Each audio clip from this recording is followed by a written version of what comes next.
A towering figure, over 7 feet tall, covered in dark matted hair, with eyes like polished amber.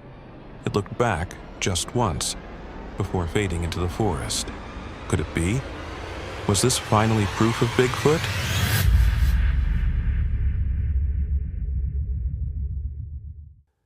October 20th, 1967. Bluff Creek, Northern California. The forest was quiet. Too quiet. Not the kind of silence that soothes, but the kind that presses on your chest.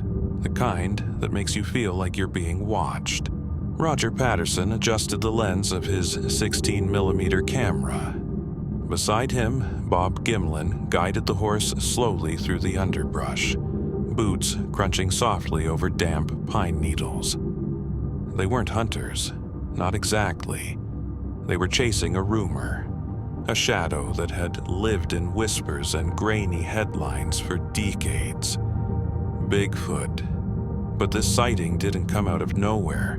For days, the men had camped in the woods, sleeping rough, enduring cold nights and mosquito bites, taking turns on watch, listening to every snapped twig like it might be the thing they came for. They were exhausted. Each day that passed without a sign made the whole journey feel more like a fantasy. Patterson, especially, was beginning to feel it. The weight of expectation, the quiet dread that they were chasing smoke, that it was all a fool's errand.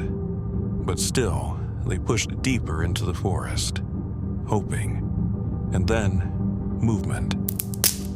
A flicker between the trees. Patterson's breath caught in his throat. There it was, massive, upright, covered in thick, coarse hair from head to toe. Its arms swung in long arcs as it walked. Its stride was unhurried, heavy, deliberate. It turned its head, just for a moment. And in that moment, Roger saw something he would never forget. Not just a creature, but something ancient, intelligent, aware. His hands shook as he held the camera, but he kept filming. Click, whir. Frame by frame, history was recorded. The creature didn't flee. It walked away, calmly, fading into the woods, swallowed by ferns and mist. When the footage was developed, it would become one of the most debated clips in cryptozoological history, the Patterson-Gimlin film. But what exactly did they capture that day? A hoax? A man in a suit?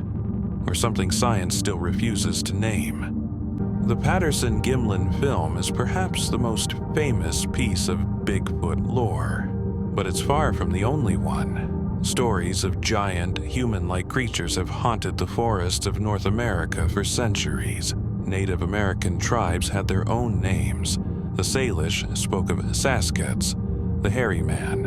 The Lummi tribe feared a Chemehuevis that stalked the mountains. These legends existed long before white settlers ever heard the word Bigfoot. One of the earliest written reports dates back to 1811, when Canadian trader David Thompson recorded large footprints in the snow near Jasper, Alberta.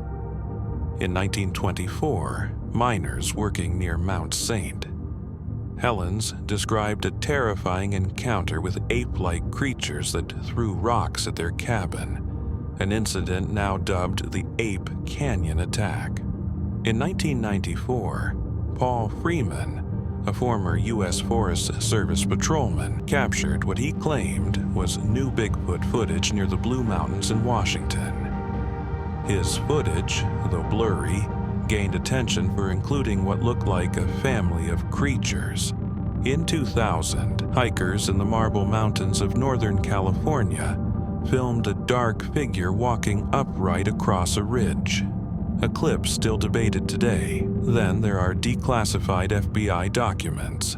In 2019, the Bureau released files confirming it had analyzed hair samples in 1976, provided by Bigfoot researcher Peter Byrne. The result?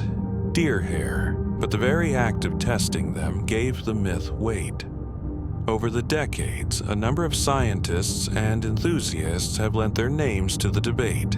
Dr. Grover Krantz, an anthropologist at Washington State University, believed Bigfoot was likely Gigantopithecus, a giant ape thought extinct. Jeff Meldrum, a professor of anatomy and anthropology at Idaho State University, has published analyses of alleged Bigfoot footprints, arguing that some show anatomical features unlikely to be hoaxed.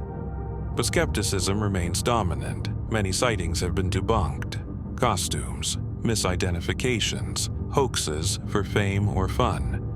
And yet, despite the lack of definitive evidence, the legend continues to thrive. In popular culture, Bigfoot is everywhere. Documentaries, toys, commercials, even movies like Harry and the Hendersons have softened its image, turning a creature of fear into a cultural icon. Shows like Finding Bigfoot aired for years without ever finding him, and still, people look, maybe not because they believe, but because they want to. Because in a world mapped by satellites, logged by GPS, and broken into pixels, we still crave the unknown, the wilderness, the myth, the possibility that something wild is still out there, watching from the trees. What do you believe? Let us know in the comments.